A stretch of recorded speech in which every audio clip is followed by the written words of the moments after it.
Assalamualaikum warahmatullahi wabarakatuh. Halo semuanya, pada kesempatan kali ini saya akan mempresentasikan sebuah fenomena psikologis yang cukup unik dan jarang disadari oleh banyak orang, yaitu efek Mandela. Pernah nggak sih kalian yakin banget mengingat sesuatu, tapi ternyata saat dicek lagi, ingatan itu salah? Anehnya, bukan cuma satu orang, tapi banyak orang salah ingat hal yang sama. Nah, fenomena inilah yang disebut efek Mandela. Apa itu efek Mandela?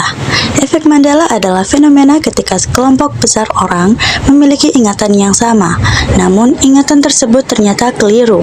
Nama efek Mandela sendiri berasal dari Nelson Mandela, seorang tokoh terkenal dari Afrika Selatan. Banyak orang di dunia merasa yakin bahwa Nelson Mandela meninggal di penjara pada tahun 1980-an. Padahal kenyataannya, Nelson Mandela dibebaskan dari penjara dan meninggal dunia pada tahun 2013. Dari sinilah muncul pertanyaan besar. Kalau faktanya jelas, kenapa banyak orang bisa salah mengingat hal yang sama? Contoh efek Mandela dalam kehidupan sehari-hari. Efek Mandela sebenarnya sering kita alami tanpa sadar. Contohnya, logo atau merek terkenal. Banyak orang salah mengingat bentuk logo, warna, atau tulisan suatu merek, padahal versi aslinya berbeda. Dialog film terkenal.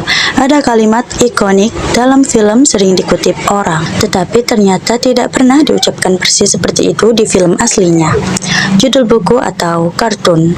Huruf, ejaan, atau kata tertentu sering tertukar di ingatan banyak orang. Yang menarik, ketika dikoreksi, banyak orang tetap merasa, tapi aku yakin dulu begitu. Kenapa efek Mandela bisa terjadi? Fenomena ini bukan karena orang berbohong atau kurang pintar, melainkan karena cara kerja otak manusia. Beberapa penyebab efek Mandela antara lain, ingatan manusia tidak sempurna. Otak tidak merekam kejadian seperti kamera. Otak hanya menyimpan inti informasi lalu mengisi bagian kosong sendiri. Pengaruh lingkungan dan media. Ketika kita sering mendengar versi yang salah dari orang lain, media sosial atau internet, otak kita bisa menganggap itu sebagai kebenaran. Confabulation. Ini adalah kondisi ketika otak menciptakan ingatan palsu tanpa kita sadari, dan kita merasa itu nyata. Kesamaan pola. Otak manusia suka pola yang familiar. Jadi, jika ada sesuatu yang terasa lebih masuk akal, otak bisa mengubah ingatan agar sesuai dengan pola tersebut. Apakah efek Mandela berbahaya? Secara umum, efek Mandela tidak berbahaya. Namun, fenomena ini mengajarkan kita satu hal penting, yaitu ingatan manusia tidak selalu bisa dipercaya sepenuhnya.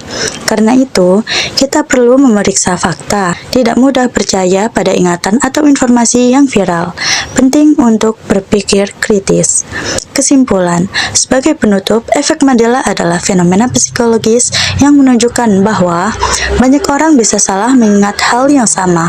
Otak manusia bisa menipu kita tanpa disadari. Fakta dan ingatan adalah dua hal yang berbeda. Fenomena ini membuktikan bahwa apa yang kita yakini belum tentu benar, dan itulah mengapa berpikir kritis sangat penting di era sekarang. Terima kasih atas perhatian teman-teman. Semoga presentasi ini menambah wawasan dan membuat kita lebih bijak dalam mempercayai ingatan dan informasi. Wassalamualaikum warahmatullahi wabarakatuh.